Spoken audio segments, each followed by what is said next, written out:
Enyumere no sia ba fellow Ghanaians mo nyina dwuma makwa baba adom 106.3 asempa 94.7 asantimantem ye nsiro 104.5 kasafidie bakuma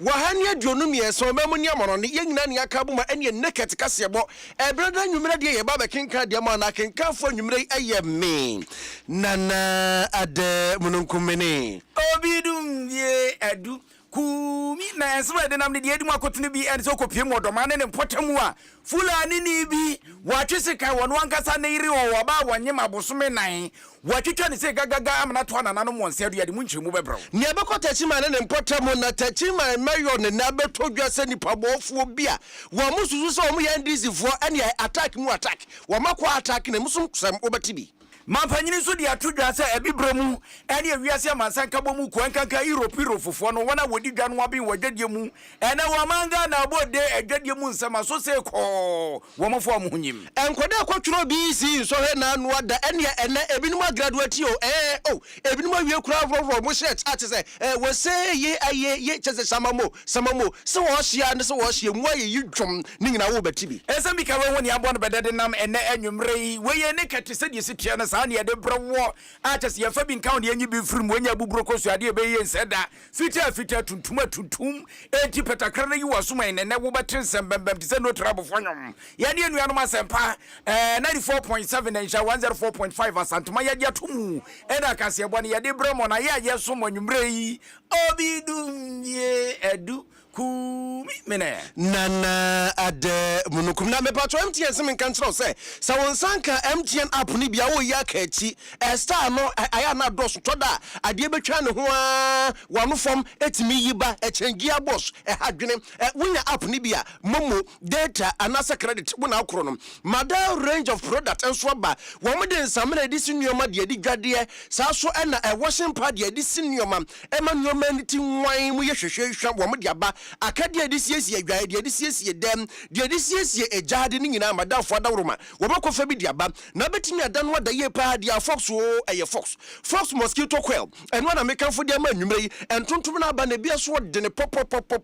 wo ba ye ne jiram de ogina na ogina eduro nwumre na wabra akoda no ne ebebu soluku ede egu wasum timpacho pa bi na so emwa wankase ni wo mu ebeku wo gomse ama ho atom Lawson Herbal Center yi no papa fie enu ne makom yensa ema de nie mema de ni ba pema de no na mo asiesia ahimfio ma honya fanya kono na eba wode chese ahobrase eni de na eba emema no so no mema de na mema yongina na so kogina ho na ene wahye mema nyina animonyam eyesa ama na ka no maka fra ye nyina DBS Industries roofing sheet papa fie 20 years warranty de mam roofing no do pa bia type bia kala bia wo mo ene be so wonsa na ene wo mo ade ukọ ye wi 20 years warranty atworo wankasa besan womoso besan nom de ahye osemje ekire se womodwom hudi pa holy insecticide spray no ne call enso aba ye wodi amia ene wodi yeso enti ebia akọ wo ebia akọ na we no de tie ne se wumia gu anya afi na aba beja ukata ena afi na uhunim ebeyi acrobatics bia enwa na mekanfo de ama nwurem tontina 74 yedu papa edura mepatwo wo yade o so wonya de o enwa na abanum sanse ba ne sekini yade liver yade Majabruso otete wodrom 2074 amansa jatum tontina pebinom namwa Franco Trading Enterprise phones laptops ni computers papa fie CCTV camera chi akromfo no wode dodo no aba eno no egbofie wa wo office na wo monitor saso na de ebo office wo no wo fie na wo monitor de yakobia weyiri nkwa mu na mahodo ani nyina wo behu etire eno sa no woti adwumam wo ka betia wanisem wo ka mutuo wanisem abekwan adwene setie ni wanisem bibia eboso mabombo honsem ejina naso pa emam Pepsodent cavity fighter twitwuru sia no panye nwumre ebebo amasen ya den ayefa yakona yehwan wo so nipam kasa ubetumi akan bi ene yenko ne mo Facebook YouTube TikTok Instagram NX yegina mu dendenden bra Robert African wode ato fo adwenkyerɛ bra ye yesi nyina kwanta so ntwamani na so wane yegina na fe yenya daje yenkenkan emfama yenhyase dia ye ni kyerɛ mu ewo buno region no Doma West Masin no omu e kwa ye fresh frimpon krum a wani ebo wurase santan na brante kwa bia so ye fulani ni ye friend Muhammad so de anka ye din kronkron sala lewu salam kronkron ni na so brante kwa fa din a wanya ho akade nke mu ye ya se ba kwidi fatana ko no nya se bia wotim kase no ane ma ko bancha pesie ni ko bitire ho ana se bia wote kwakwanu ase na woto da metete kwakwa ye asuasuato abrante Muhammad ene woyo na wadi nya gro watime wanya krompo anim ne bonsemati ko wono ankasa na ye ni twotwo mutwo wo ba wonyema bosome na epe acha se na furubo so watwese kan ye kushi yonyo menka busuafo yawo ama wate ne korona ama sambre watwa na nanom wonse do acha sadane abrofo sempa na nipa bia wo mu bi no ne ADOM KASIEBO atwetwe nkoma no se asem kese bia no a ebesi afranka esiso na anu mu wo wa na fie wura wate pampampan wane ne ye hwan ya wose emia ya fraso se bariki su no se bari brade ba asemwa enu wase fie wura asem ha me de ba asem ne ha wose mikunu na sentem se di wosi dimi empabro no e ha dwene wade madani Roma ya sore do anopa chan ya wia chan anwumre chan wade madani boxing ring one corner de bia metime do wo eti ba bia duru ndi konkontafunu fuse na te se de ntume fra afuna boata frɛ mia na mese me pɛ nanso eja enso ataponkyerani afedi amaje wo aware ne mpa bio mi kom krom mi kosrem anya hwekura no kuturu ni nkyerɛ na ekro mekoma busua ho wo se achi be yoda ntese wo nsagem anya hwekura no mekoma busuafo ho a wo ambaji ma wo atu ajuma baba eti asemi kopie Muhammad enim na Muhammad se we de kafra wodo ye woman shada watre sabe kwase ana nsesa na adwene ekura wo se maka na so menweye mi amtu se sabia musabia nya adma ise calibos madi nkwase asam eti ma pa cha fa cha me masesa menye biom ma fa mi tese ma pa me ho achi sa na wo bo wadidi oba na tete enti asede asemi si wo mudidi o wo mudidi ama chese wo bia nim se wodo aso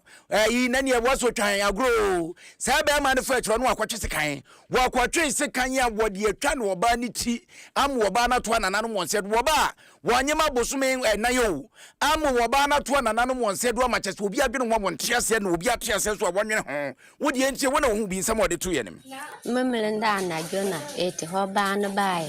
se one no kuno koye me kuno mane sika mane kono kuro na me kuno se mente me mfa sika sa ma o manako da oda na ade achi ambe fra wo kuno maya kasa na me ahonsam no po asana me sika be ma wa na me di ama ne me kuno mane dan mane dare ade achi ane ko ho bi ba me kuno ho ese ben kwa aja ya kuro be kwa aja ya kuro ma ko kan ofiri ho ba ya no be no kuno so firi kurase ba o ba ya no me kuno na onoti ho be di nkomo ese di an obo ba na ba na se o se wo mbu ba no na me kuno se obua wa bo ba no da ba na ba na firi kurase be bo mama ne se wa bo na me kuno fre ne yere no se ampa wa bo odi bancha ba na yeda abum ne me kono se wanka se wo mmon man ye saadia ne bio efiri ne komme mpese obebu ba na wa me kurase obe pass mama ne eba huhu bi ba me kono nchen me kono twaso na yeda ne be kodi nkomo be yue ya ne ba dia be kono ho me merenda no so odi fun afre me kono se won ben sanmla ne be ka che fulani ne se ben twene no oko ya me na me wo ho ne fulani be ma ko wura ne yere wo wade me be di be nkomo me so menti ba ka sano enti akomni nchiremu atia bisani agro we fie wura yiro ena Muhammad ha na wa wutimi twibancha ba pa de si wo yire so wo ba wonyem abrim no te sa akrafo fro sabe te sa abo aponche ha efie wura se de oye ne de ya de obi nya ni nchini ni mako ene si wo kopo achewa sa krokro de dwon adanko da da de wo bo ne treke sho dambo na so nti wati na nanu mo se do nti bra Facebook Muhammad da benkumo ena ne yire Barikisu wo ba pa huni lazy papa bi no wabogede duku pa chese so nsa brobe wode hwe sese watina nanom wase duo na African wabodwuma African wabodwuma etu wode Muhammad atu bonkum ene wode barikisu atu nifa ene afi barikisu samre watu nanom wase de ne brani ni kakra ho ya eno fita ni tuntum essence wanhwe ya se de moja de sitie no wanhwe ani ade broko ene wanhwe kura ni asa wanu wantumi anwenam eti yafa ne sa achas wode se kan atani minimu ebe ade be nko Muhammad na yankwa Dominic Donyana na de na ni adi nsem na chi Dominic akwaba kumi mejo so na branch yi ade be bo ne nko no so oba na na wotumi ha nyankrompon adi na wu a yesa wo ba wanyema bosome na aha wose de na ha no yo kumi se sie de eya de aposifo ensaka Mahmoud no watumi akyerem se we ana we ene ha no nemom wona woni won bofi pam eye fie wura yere ama Abdullahi ena akyerem se oba no be ka kyere no se ewo ho ani kurubu no be ma no hwe no enti won de oye na agyenkwa se wo sha akodi kurum esirem no mu firi na nka gye wakodi ne hia wo ho betu na nimo mu didi hu nkoma na be be du se o pachew oba no fa ne bone nche no mu nsan ntina na ebi nsibiem na wo mu nyina nim se be ma ne nsema wo ka no chew pa ne fira koma mu enti eje mu jai e mabai enne kunu koye wo mu akoduro mu ba ye aduane anse wo mu fi wo mpo no ama Abdullah kire se na wa ye aduane a na o twese oba no be bo mo di awie na so me be ma no se akọ ya tomo kakra nti kodura ye be aduane wo fi ampa na mo tomo no bi enti wo mu de koye anwumre ba ye wie aduane wo mu to hu di wo ma hu de koba be me sorry ye koma se kanso oba yi ne minim baby a ye kan ho asem eye Frimpong kurum na Frimpong kurum no ehye Ghana and Cote d'Ivoire ntem Doma West nkan kwanta se na mekan enti eye border towns no baako ukuri kakra bi no wasi Cote d'Ivoire ukuri kakra bi no wasi Ghana sa ampatem ho baby na wo mu sha sa asemi esiye enti asempote pa ehye okuru no woyire ntem a ama okuru tumetuta na moyi bepem ne enya de ye onyi bi aposifo ensaka Mahmoud watumi akyerem na kumi ye de ho kwati kakra tobo Dominic kumi nasa Mahmoud owie wade ne ho akanwura nyaza wade ne ho akanwura sa wanya bema na ka uwie na nko wagina ho achas wonu uwie ye no wo sa de wo ye no eni aya de nti wonu adwane chas wanya ni trade dim sa na opese wo kire ne kumi ho ben Cote d'Ivoire pa utu na miru ensa na wo Cote d'Ivoire hye enti ofu se wadi se nyambra sem na so otwebre minyawai na ode ne ho do mu a sa brigana na posifo ni Cote d'Ivoire fo aka bom a wo hwehwe no na kumi me twi akwachi kakra bi a ebeye 2018 2019 2015 ho baby sa nyambra sem na tesi patem ho pa obeti be ma akwahye ni ire akonfo owuram watwetuo de kum no watwese kan de kum no na ekoso ewo sampatem kakra ena bambo ejirimu ema sansem no eba famu a ene sisabre asanso ahase a ekọ mako no enti Doma West bambo ho nsem no eho ben Cote d'Ivoire enti nipa ne ye ya no de ho adom kokofuo no nya ade wo nto ye no de ho wura no mu na se ọ na ekọ no enti ewo se empenifo hwe na bambo ho nsem wo ho no etimi esanse akoye ne ho nkura na hyem uyi nkankwanta kuro no ankasa firi ho a dia kanu bi akoye ne ho nkura na hyem enti bi abako ba bi nya nkura miensa obako woni kakra nso akonya bi afie miensa bi ewo ho enti obi di obi boni a ya na eye dense obetumi ase ne ntem se nipa na ntiema ma obi ante a nipa no wie ya na se ode ne ho wura kodivu mu na se on na ekọ no na yenye hwe abrantie no minim se bia o ma shadaka no wasem kakra kire wa wo mo so enipaso ban esan se hwe abrantie pa woda asem de woka bienye wa hwe a no akwa teleperson wo hwe abrantie pa zamanga na hwe ababa wayi ya woda hoi pa abrantie ena fidie wona na etwa na ni ansa so awasa age ne nkwade afiri ne nsem ya wo mo se abrantie de na woye o mu nyina ye kuafo ya bema no eye fulani enti wono oba no nyina na firi sirim abehye e wo doma West mpatem ho a eja wo mu ye adwuma akrakra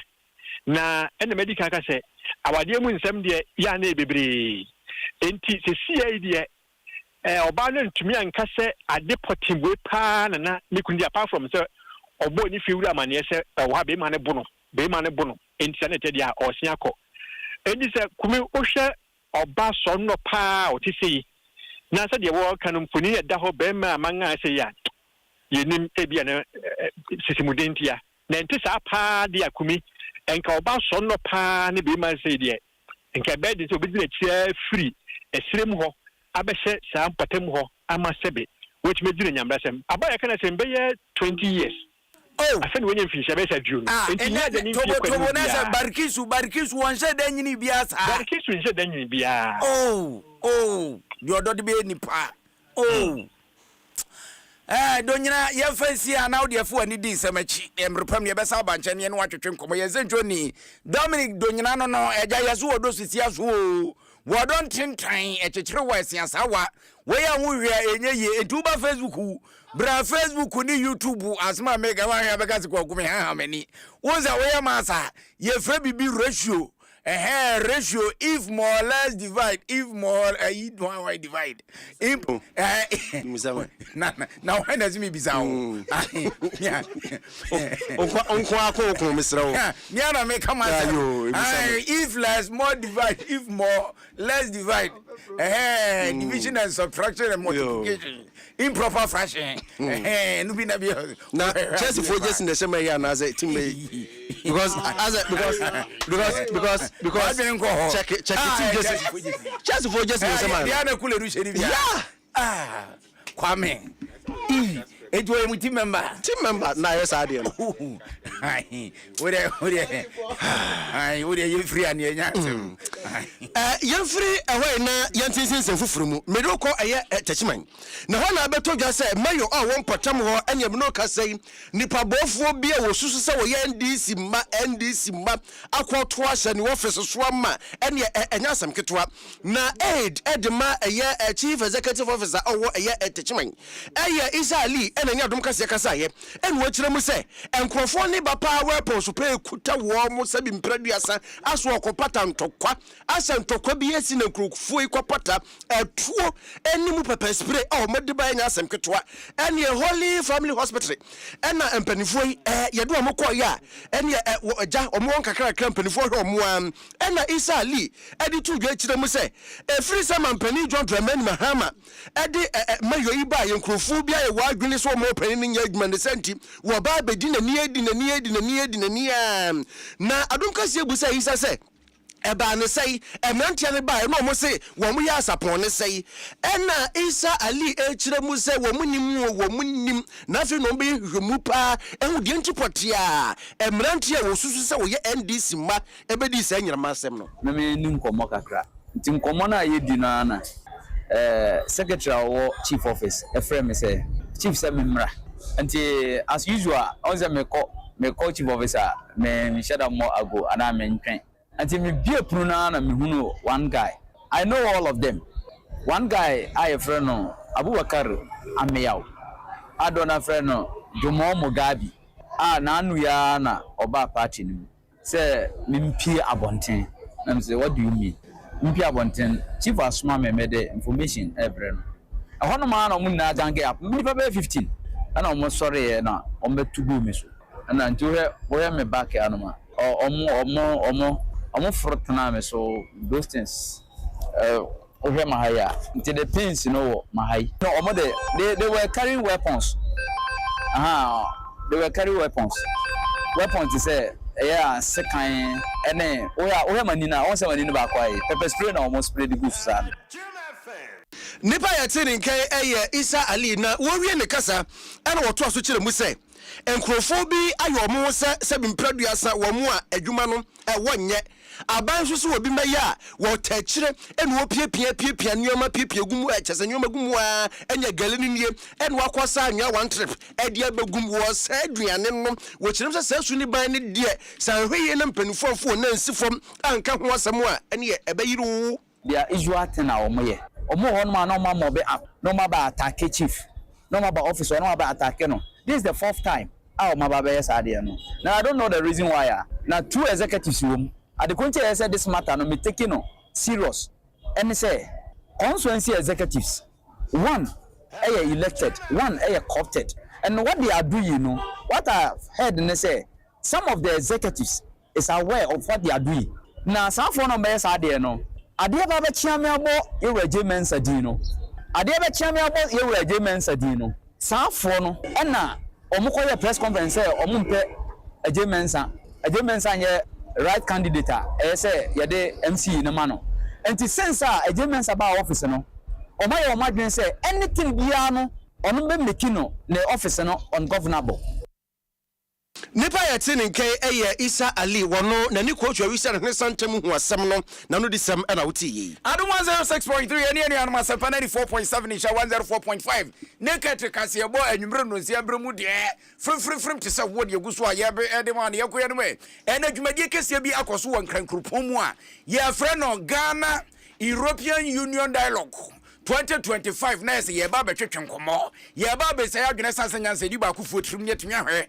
kwan ya Ghana ya ne Europe abrochuma yɛ betumi atokase yɛ betumi adidwa we to no yonko de na we ato no yonko de you do me I do you God no go verse see I say ayi ensa kɔ na ensa ba he wudware machi na meso madware wachi benkum dware nifa na nifa so dware benkum etie na dwumadie ne kɔ so no Ghana mapanyi John Dramani Mahama wonna de na mu nyam kɔta dwumadie no akyire na no akyire na wo akyire mu asɛ de awurade ado momanga na ye gina ya naso ye sika sam aye kono senchenam asa ifrodo ndo sepe eti kabaya ka Europe abrochima wona wonsem obi etitre ne ne ntwe etwetworo ni piankoma a wakase mpunu wakase enhye wodi sika tomprada wofa sika mbra wo maimu ache no wofa mebie nyuma sa de be ya wo sika na be so se de so ma panyini kasa no kirem sa asem bi wa woni ho adanse a wotumi twa obi na de ya adanse na ne Ghana Investment Promotion Act ya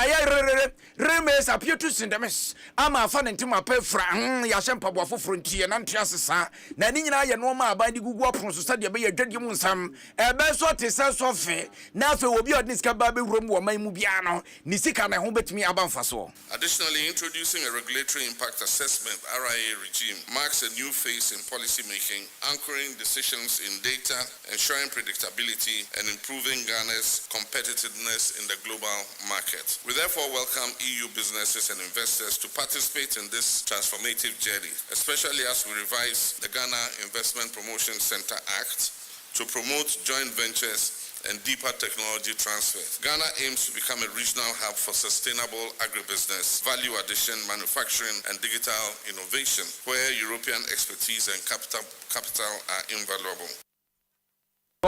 Eti Ghana mampanyi ano no nanu ache ne ebisanze wo panyina yi yase bibi wo fia ye misasa pe bibi ni yanko habayre Ghana de hye dodo na wo bahwe no nam tenteno a wazo me ko Libya wonam desert so ebewi ase ne sukoma ne koma na yese twa bene wo bo wanzo wa muna hwekum na afa kum dai wato na nanu wonse do wo bi wo okra na anu ya yase Iraq ne hwan wo yi Ukraine ne yifo wo yi Vladimir Putin ze o kan no ade wo kai so only a Russia home. Vladimir Putin. Embra wani ayi for Ukraine fonto kwa inum ne ade. Na Ghana phobia o mumbra fi omse apune ka omo bepeden. Nene nka bom ntete omo. Essence omo ba omo nya hwenye. Mampanyini si wode no magugu apono so enwuma befrokoto. Ama Ghana mema etimi anya bia yesanse. Yese nsa anya dwuma bonsam bo ne pai na Nigeria ni besi o say an empty mind is the workshop for the devil. Say dwuma ni frokoto na mabunu ni nya bia. Wani beka fie na wachina bisabe akwantufun bia ho a wontu. The ATUU project, launched in March 2025 with EU support, underscores our joint effort to make migration safe, humane, and development-oriented. We're enhancing reintegration services, data systems, and community resilience through the National Coordinating Mechanism and establishing a national referral platform. Ghana stands ready to deepen dialogue on structured labor migration with the EU. With critical shortages in EU sectors such as healthcare, construction, and agriculture, Ghana offers a pool of skilled professionals. We encourage collaboration on mutual recognition of qualifications and fair labor standards to build a win-win framework that aligns Ghana's democratic potential with Europe's labor needs. The Ghana Labour Export Program will ensure that labor mobility happens safely and humanely. This will help prevent the risky Sahara and Mediterranean crossings many of our youth undertake. Ghana mampanyin John Dramani Mahama no ene nnwuma wo bebia ma mabunanya bia ye wotre so wode nsem atudwa no na dan wo hwe na nsentema yi vi sini bia ayifu asentrofo bi ye enom ne ade na Ghana fo a wo so mo Russia omko Ukraine wo mo ye de omse wo ye Russia o te Ghana wa anya srani wo mo ye Russia asrafo mo to bom kwata ba okoto bombo okoto akosia mahu wo ba na to bom no what ya say ti mampanyin si adwuma beba menko omunyina menko to bom menko to bom ye ki hu ye nkan kotefo ne ye ko na bombo de nka de ye den ngote de ko si mahu ole enko ye ni na abusia to aswa na ye konsem fufurum ena no eye ukuade twam ena enkwada wo eye Jesus anase JHS wakokwa tworo nsohwe ene BC nsohwe ene wakotene pipa ho esense bidi ye wo mo besense bidi sense bidi wo mo soso ene wo suade bo nwoma kotena ho enso kotworo pa na ene ebini mo graduate yo o bebere no awia chese wo mo kofie akodi wo mame no maduane na wo mo anya nwie ye eye wo mo a etwere Arabic no wo mo do mo nya nwie na wo mo enke ho ne de ene due ya wo mawie a ene kwarakoti nyamenyum ankoda yutunya asem ketwa yamane boni kwadwo mensa abrompa ena edi akira wakuru kire ni nyina edi egu ahomaso yentie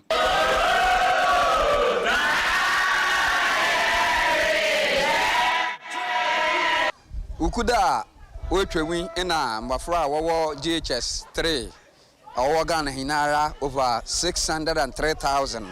washe BC nase na yereke sezi officially say ehwe waye calendar na yame adom ochina ukude na wobewie ni na nanso na benade say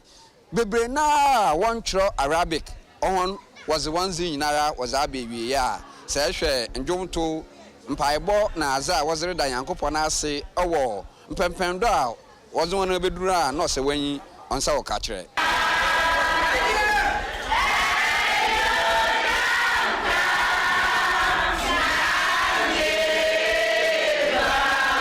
binimpo namdo aseze wenchire ni amogi exam center wewie no ogudo a wortwa ewiase graduation photos a worhwe anyim de dachi bia no obaye nka aduma amhonde bra wotwere bi si wie no da mfonyini na wotwa yanyem afroma ne bi nzi nkomo a ne yenhwe za fiti bukudo a wo hye exam center ase bepemenda a wewie no ubetum aka kire adom ahwefo ne tiefo nka se na eye na bia den na ebisu yemre ba na me adom ntietimi troy mas in particular say no me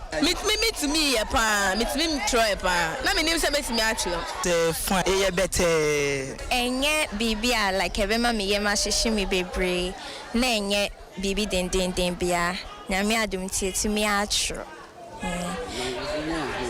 we dey remember me home from 6 to 15 then ya me be ma me bia me pe da men sami na waza atugwa obiara na za wotum aka afa exam sa wo hya ase kire bi si afizi no wo hwe yim de nsohwe no hunsunsuado nyina baba no na nkunyimzi aye honze kodi mensa abrampa na manzebo ene kodwa bondi a mesumidi de nana ade mununkumene obidum die edu kumi bra Facebook ni YouTube ni ade na fe ya afrana was when se time now so na se wanya wi antro so wadi ka akantie ba no ware no be ne le ahe akreya ya man wo wo ka wa makai wo ka se ka mami misa no na mi misa ahe de na u bisa ma na mi uye no be ejine ko toria no be wia wana je no yonko data David mimi za akreya odi homework be fia ne wo fa so me ya ma fia akreya ba ya wo mu na se wetwa zero ame abono ofa moa no afi oba ofa ba ya he na na otu oda unye homework ama homework o se bi ofa ko ya so ofa de zero aba me sa fa from la me am twa kotwa zero no ofa ko homework no se nya ni ama homework no se ofa me am he de be me so be ya me akobu me de ma me am nyentini mu me wose wanwie ntino wanwie waka na yanko ani munim se ewiase nyina da minim se watira unim se ewiase nyina ne fifin eye omangana ewiase baby ai wuche mu mienu a Yes, here from Meridians and Mediterranean. Which of you ask Mumianua? Unsa omo ababi a di chemu from Bako longitude and latitude. It longitude and latitude by session point. There's a 50 center line Ghana. No ena speaker. Alban case was man about was ye wamanga na nyamiache ade sei hwebe bia obo wiase nyina wode ebeto ye hwebe bia Europe wo hwebe bia Australia wo hwebe bia ayi amama wodo aka America no ne ho nkran ba wo en wono anim de wode ebeto wiase fifi pe center line malai a chesenka nipa pempem betie ska ba be hwe wamanga na so ye fanya hwe wase ba bia duru ne de ye nka ye ka ne do na ne nsa ase nton ye ho Ento ya huma wiase mase nyina dante se nyankropon bo wiase ba bia mfimfi ni babedi ye no so peso hu na hu nyame ani monyam a eye wo manga na otom wase ekoba ne se no betumi aboa amo man na fa ne tema pefra. The reason that this happened because this is the center of the world. This is the center of the world. No other place. Why are we put here? Don't ask. And this is the place that was called the Mecca of the black race. Every black person anywhere in the globe wanted to visit Ghana. These are some of the soft powers that we have. We take these things for granted. If I've been to other countries, by this time, this idea of us sitting only on the center where 0 meets will have been used to develop this country. We haven't. Enti wey speaker Alban case was man ababe unse se yatu bedwako bi o mo se wo mo ba beboa eja wo manga na wo bia fa no wunyim wo bia emompaye na ne wo ye kristoni a ye hire wo asafo ye wa wo ye kro na bugum ewrade bro manga na sra be mo in the name of Jesus we mosramini Allahu akbar na do mo mebo ho na wo so ye busumsum ni a eja ya wo abenu abasa na no mmeje sanhwe na chese ye nyina bompa ye se de be ya Ghana free ye diem beko ye diem eno na speaker was we di obi anfa ne hunyim wo obi anfa ne hunyim enfa so free pitiripi anazo wo free patrapa enfa wo ne so ma wo dom se Ghana de wakoma so padia edani duru amefa ni agro. This is the place to come. This is the house of the people. And Ghanaians will hear from us. I will encourage the members to come to statement on the floor and allow comments to be about the goodness of this, I must say, implementation efforts. Because I know it's in the minds, it's in the hearts of all Ghanaians. And if we carry it through properly, then one parliament is united, the country will be united. So we wish you all the best. Be sure we are with you all the way and we will work towards the benefits of our country. But please, religious peace, harmony is a must for development. Eni ayekoti ye chame na wo memu brashe bedwafie Alban case was man ababin eno no na national prayers and thanksgiving see ade awurade asene atontom twedi apobasa ye adomoto turubo nsunyankrompon do hata munu nkomachi panyina wono na sa committee woda no Elvis Afriye Ankra enso kasafa kwan ya yefa so ne ade awurade ase. Also add your voice to this program. We're going to have 2 services. The Christian program is from 8 a.m. to 10 a.m. at the forecourts of the State House here. We advise that everybody else should be seated by 7 a.m. But I will have worship between 7, so by the time all of you that dignitaries arrive, 8 o'clock on the dot, we start. We'll close at 10 a.m. Then from 12:30 p.m. to 2 p.m., we'll have a Muslim service at the National Mosque in Ghana, where the Chief Imam will lead us together with all the other Muslims in a time of Muslim prayer. The attire is white or national colors,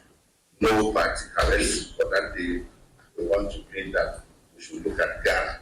so there'll be no party colors. It's going to be a nationwide observance in all the 16 regions and in all the 261 districts simultaneously. Chairman, our no and a national prayer and thanksgiving service. one na da no Elvis a free ankra no ina ate so de nsam atudwa na de yenko ye no me na stadium pae na no ni we play ya dom CD no won koso anyina ne na so won tu sa nya se tujimi ai na ni wotu sa ni e pare chewo na fe dollar na nya ketekete man pole se dollar na di CD ni acha emfe bebre ni eti we awurade aduma anya ne se o se bunu kono ye bunu kono ni an kuto udi ni TS wa wona gombia wa wona gombia so tu sa intino ye mon pai na awurade ma ne nsa so aya dom 106.3 asempa 94.7 kasa fidie makomako ha ne aduonum yesa wo mamu ne amno ne efa NAKET KASIEBO ya to apete ama de hye wa tichiri ni pinche yem anya nsem ne bia tena ye kwansem foforo mu wonim se enra da na wo ko memra se badwafia ene a vetting committee ampanimfo apa wo meso wo hwemtoto ne yoma na ene Supreme Court ampanimfo amampani John Dramani Mahamad wo dia beto abonten no won toto ano hwede wo sefata na ene ampanimfo mpia ne tiko emfa ne nkoso se de be ya oman atem wadwuma no ebetimi agyina ne naso bawe den sababu no na ene enra chance yankomodidie no yedidi bia na ene Justice Philip Bright Mensa ekopie mu ewo mpanimfo ni mane ne mpanimfo kyentena se toto na no na anu ja mpanimfo toto na no nimu no ena asembuisa ba ko baye efa atemuafo a ewo oman Supreme Court na anu ya Justice Philip Bright Mensa ede baye chichi wo kyerem se Supreme Court ho no adwuma no ajagefo ne ye no esuo enya dwuma ketwa eye dwuma se bi mpradua sa obi akotu obi mu na obi afo masika obi akotu obi banje obi akodi chese ensem ne bebre enti muba na se ajagefo ne ko ye ketwa bi na dwuma na dendenden ne senti wadi atudwa kyerem se wedi adwenkyere no wo kyere se anka be yanka Supreme Court de anya hwekura mpo de ajagefo mako aduo no de anka ye ask me the minimum number that I will recommend for appointment to the Supreme Court. Given the nature of the work they do, they are afflicted with so many cases. Therefore, I think I would suggest 20 as judges that should go to the Supreme Court, because as a matter of rule of procedure, and it is also even backed by the Constitution, when the Supreme Court sits in an ordinary case, the panel is 5. The president will sit together with 4 other Supreme Courts. If there's the chance to have the matter reviewed, 2 more cases will be added to it. So even in ordinary cases, you will see that in each case there are 5 judges who will handle the case. So if you say that judges mustn't be sent to the Supreme Court, then it means that you are giving the court more and more, they will be settled with more and more cases as they cannot handle.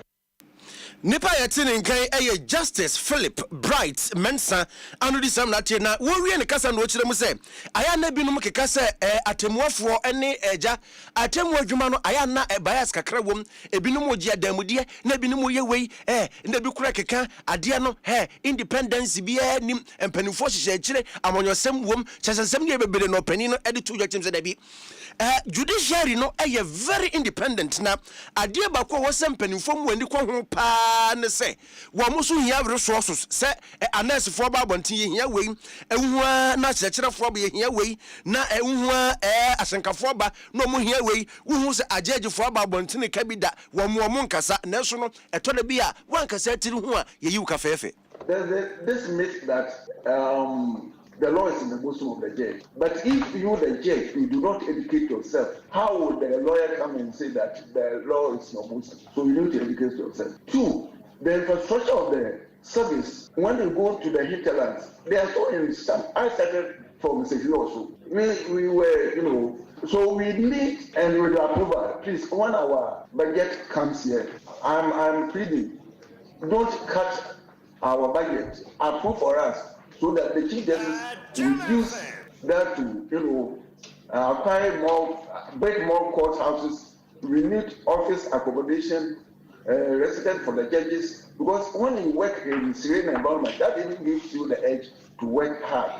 I also think that there must be some reforms even with our laws. The law that we are using, they must be overhauled. For example, the Act 30 was passed in 1960, and there's a need. Now we are in 2025.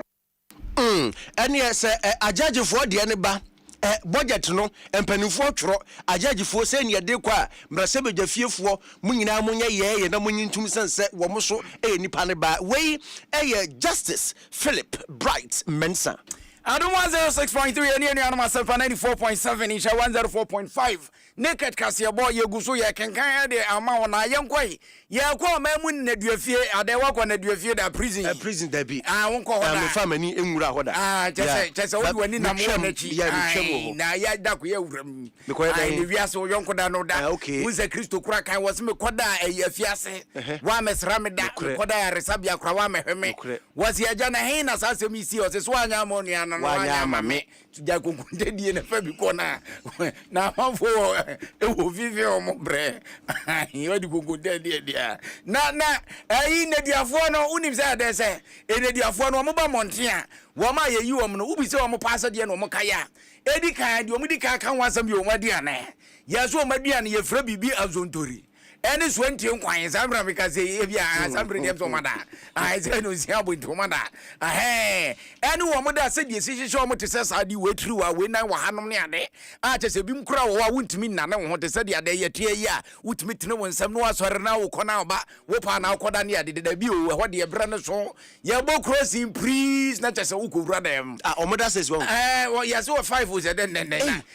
jesa akokwa boko kroku ansa ne yiwe pie monten eti ne duafo ne o motai kasa ansam ne pa no madua ne die no wo madua ne die no empanyufo so ba monten ba be yi ano wo mo no wanuane no se sika ye de mo mo na ye kete ani wa fie wa ba te se ayi fie te se kuraba shules a je sa de ene duafo na no pa wiane anwumre nyina na aduane ye de mo no nim ne bo one Ghana cedi 80 pesos enu true cedi one Ghana cedi 80 pesos aja se oka se odi tonso kra ebetonso say enayon e dey tray ebetom yensa yeah tray me dey go bi achede na wonya se 30 pesos tinese etom yensa benya 30 pesos entimi nto nan po one Ghana cedi 80 pesos ne de no anuane African edi man na duafo ni dia no pa wiane anwumre na no pa yama akoko na sikire ben ya dibegum na sikire nkra ne boys anza na wia edi na obedi ego ba na za den na nwumre so wadidi en na asemi no osoafo a wono en wo hwe afisem ne amanwe mo nsa so muntaka mu berekode atodwa se aba ebo no homodin bia se ska no wo bepejwa mam na kosoro edi free one Ghana 80 pesos edi akọ 5 Ghana cedi said ye be yo mbatumi adidi ye no ma hyehyɛ no ma yetotwe no ase aban de dwumadie bi ba yi sa 1 million coders program acha se no ne abefo kwantempon ye fast no manfo suasua nwuma ensa no dwuma yesua no kwantempon so internet so no wo se na duafo be sua bi sanso ena ai prison officers ne mpanyifo o ma na hwe o mo so wo mu nyina sua bi na abɔ adwuma to am manfo so atumi anya bia ye ankafo prisons wo na nipa bia wagye wo mo musu carpenter wo mo musu shoemaker na won kro ne ba wo mo nyina ebi mu fa tetie mu afei na eja wo mo graduate tie wo na opanyini na ne mo nyam kwata adwumadie na che wo de sansem nyina da tudwa wo ase kwayan so yade da aban akoma pono so pa eti aban ba hwa unu se ne duafo no so de wo mo baji mu okwayo ho se de be ya bonchine bode ne eche se bibia afrokoto ama mo so atumi anya bia di esanse de wo poto amana fe no wo ntiri so wo de igbo mu. Under the 1 million coders program, approval has been granted to inmates as well as officers and other dependents to acquire ICT skills, which will equip them with skills for government's digital economy. We are also aware that the service is taking steps to expand its mechanized activities by acquiring expansive land, some of which shall have training centers. The government will at all costs lend its support to further enhance this effort. Government will offer its support in the service bid to partner with stakeholders to establish agricultural camps. This will promote inmate rehabilitation and boost food security in some selected prison facilities. This will boost self-sufficiency. Matters affecting inmates' welfare are on the heart of this government. That is why we increased the feeding rate from 60 pesos to 1 Ghana cedi 80 pesos in 2012 and further committed to increase it to 5 cedis to meet the current economic condition. So what? Inti kaneno ne 60 pesos na ban kratum iron 1 Ghana cedi 80 pesos we dey also rena na awurade adumudi dey opesha dey opeye ka bibia wonte bibia no akoma sensoro tan te setene ina me ya me prawo ina me wuni me ina we ya me di udem na wunya kwhye wo wi a ina abo se bibi de pawo na wasofo ni kirema wase yankafu prisons ho ba bia ye tete na duafo no wase mfidi odidi dwuma na abɛbɛhwɛ na watimi apagya ma mom. To improve the health of officers and inmates, plans are far advanced to issue inmates with unique health insurance cards that will facilitate quality health care whilst in incarceration. Clean Ghana Partnership, the government through its decentralization effort has extended its support to the Ghana Prison Service to collaborate with MMDAs to integrate prison labor into its national sanitation effort. The facilities in the Angafo Prison Officers Training School will surely be upgraded to ensure world-class training for personnel. Government is supposed to provide opportunity under all government programs that are being rolled out to guarantee a better life for inmates when they are released. I want to reassure the leadership and personnel of the Ghana Prison Service of government's unwavering support. Our commitment goes beyond improving logistics and infrastructure. We aim to reform the very foundation of correctional practice in Ghana. This includes strengthening officers' welfare, expanding career development opportunity, and introducing technological innovation. Any a good year, your software, or if it's something I'm your so. Oh, my, I was for a customer many a day. I say, or see a true more manager, or mobile bananas and Juma. Idea one no, unse, a bit more of a free net your few banner. Now I yen a course where we I would in Yaman the crazy, that's a bread governor. Yeah, Embra will come and then walk with them when I do buy and walk with the certificate. One no beyond walk about. Na sabe wadane kwa kwahwe aba opeso sua dia obetia sua sabi na say kura ebi kuturo bi ebi mu kura turo no me ade intino ko ba de say bebo ade yenko yenim ene yenko yenim wen na yetiase aduane die mu dia na chese akuafo nkomodia na yentinsi akuayom so kakra. Head of Legal and Corporate Affairs at the Ma Akrabiri PLC. Solomon here. Eno dia tuja etiremu se. Wonjuma kuo no ani swade hu no kase pa ba ko ne so obeboa amakuya yo ho nsem atumi agina brane agina ne naso wo maimu na etititia waye wadwene si wadwene pise akuyafo a wo maimu afana babia ne nturo ne ntwea so wo bekɔ ne emwa bia wo hia no wo da komom wo de nsem nyina tudwo wabra ene wadi ne naso no kokoro hyehyɛ so wo enkramantem ha ene empanifo pi no a mo akabie wom emu akuyafo enyumeku ahodo wo nyina kohyia ye ena opani Solomon edi nsem yituga sika yitua no baya omo toma yen no ye de omo atena ho ahyehye ne nseche we say price a yen ma ho no obroni beka ne say competitive enti no ehye won kran omo dim say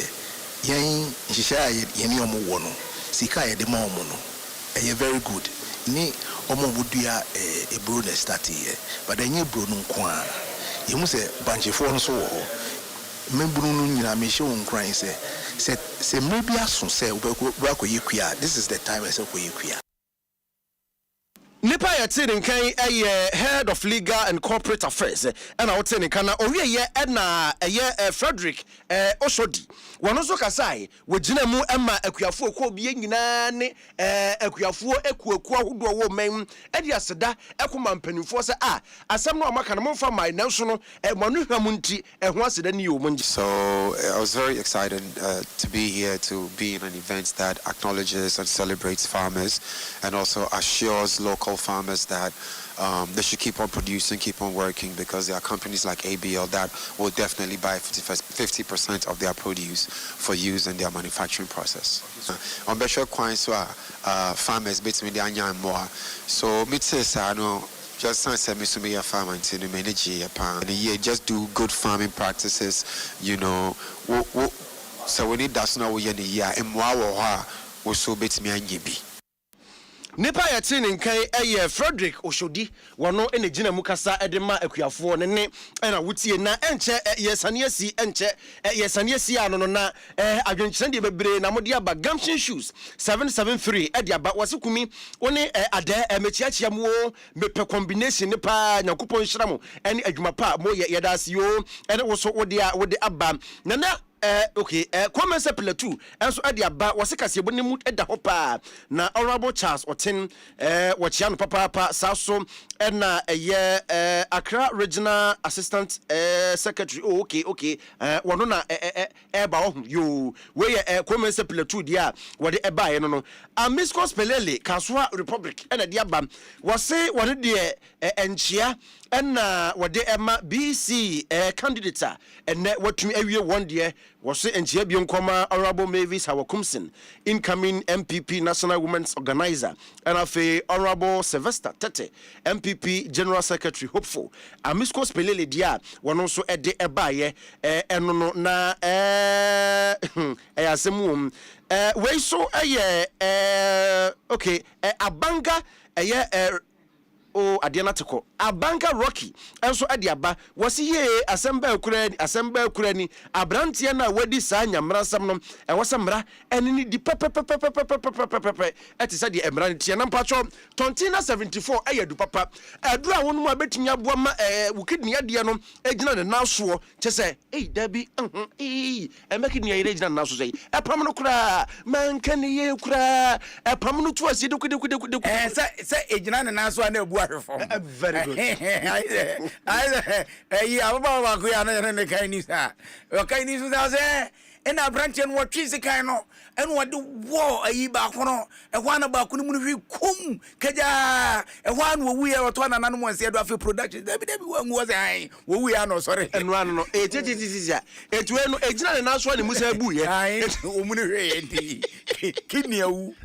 etitititisa eti patro tontina 74 ani adura ebetimi aboa madam so se menka nkyerɛ se ni products no wo de pinu aba de adi dwade de adi senior de adi siesie dem adwaye na fe ejare ni nyina wo de bia ba emu sanitizers eno no emwa wanketenkete yamfe yenu hu wo no pam ni nyina supermarkets ahodo ubenya madam for nyoma ni bi atom high sense or say everyday prices for everyday people nyoma bi te say gas cooker washing machine smartphones sound system water dispensers microwave blender rice cooker iron any nyoma makeka hu nyina high sense for kofa bi dia bagana ha ne nkura bata de do so piti number ni sesi ya wo fra ye be chro ba bia ben wo ko 0302 550000 Tabia Heba Misha Ayadu Papa Edra 3D Yadi Tito Typhoid Tito General Body Pain Wedroom Ay Tabia Heba Misha Nafi or Tabia Takum no Numbia Manua Martin Kawa from and had Jenny where to say Ubey skills that we are singing Ubey or Beda Rosa we are dear Buffo no Busa Brampacho we like I say one to bring into when I Tabia Takum and number ni efro 0205 132 200 DBS Industries roofing sheets papa woman akofa de about 20 years warranty de maw edan bia ho roofing sheet e wo mo color bia type bia won sabeka 0240 844 444 Lawson Herbal Center at the Lawson Herbal Misha e de aba ati de aduru papa Lawson Law Care Misha na fe Lawson Delayman capsules e memeduru e mema no meka ye nyina bebreba maka mi san chirechire Mwankasa Montias Yana Muntum Wana Mom Herbal Shop Pharmacy Shops Audu Benyabi 0242133577 Fox Mosquito Coil Obada no da na kronkron no na ehia so si wo entontom a wo na adwensa nwumrem wo ma wo na obebo blast band e de egu osum kire ne bibi kitwe bi Ghana ba bia ya property 0249 108 230 eni panifo nim komai Franco Trading Enterprise, phones nie, laptop papa nie, CCTV nie, blender nie, microwave nie, washing machine nie, phones mu assorto ni nyina wodi biaba 40% discount na ye dwuma ko App Store. Anasa Play Store, Franco Trading app no benya, place what and we enjoy bi. 0246422338. Afredi ye ntwitwiri esien. Anopa anwumere fa ne se mogaduro, anopa baako anwumere baako, anopa baako anwumere baako. Ebebo ama asien ye dia ye fa ye hwema ya konno na eye tietietia Pepsodent cavity fighter many we ayi dia say you are sports one ba on di omu wi a di obaba trendije no one mama ayi your friend say so called the ayi tabia ta kumfo no ai etu wonunu bia obeti skrobodom zida dadi na say obeti de na ayi message awadi aba Osman was say Adom news muni size kra na wadi free Zaragoza eno wadi we ba sanso ena anabuka e dia wadi aba so kwaku ha we ne dudu ebe emu dia hen wa ha nwanwa era so kra de ye na kra so de wa keep clean sheet e wo ma o ma se mani ayen keto awa mani ayen de me menya mani de na I witness multimedia Ghana dia wadi aba so ano kwampanyufo kan ya mpa hwe abrantie pa wo kumoba yi na hwe obayi a ya no krese sebe ma pa enkwasiafo na sa asem na de wugidi me dem dia shefish wa wari on tikam say my yesterday Argentina wari dem no brother bisa mi bisa ko le ti on wari di say me fine me fine ya kan ko menya nzafo kan yo sure my cooler na me yem ne menya sempe obidumye edu kumi anyure mene nana ade munonku yes so gugu minim na niska Joshua kwa mi kulenu ne bo ejido mbo ya donte na African bra Robert makacho say emienu na nyume woni mu obi fa ken na woni mu obi fa kan yan sort ye na beef ne de beef ne come beef another day what are you going dia ene kwani kwani minim de nti omode me kan nwanwa umo bi afane kwan na ze fana ze munko di Africa ena dia tu social media bra Robert Rastama papa nani da ho deputy president ye bechirim ina akoso ya Japan wano so ba ya wa be chinchim no ho amesgana owe no se ma fans se waje fans obo atoyem ena obedi fans ada sports one trust on sports page. Where page 2? Na ka be ka de 1. Come back up here. Brother. Sports page 2. O my crowd o mo ba man ya wo president dia. Abato ya maso de ya. They say aka ni trimi. Ni shoe ni na yi oto nya. Wait me am life. Then they just say ko na say sorry. We dey sorry. Ya no say wa munyina.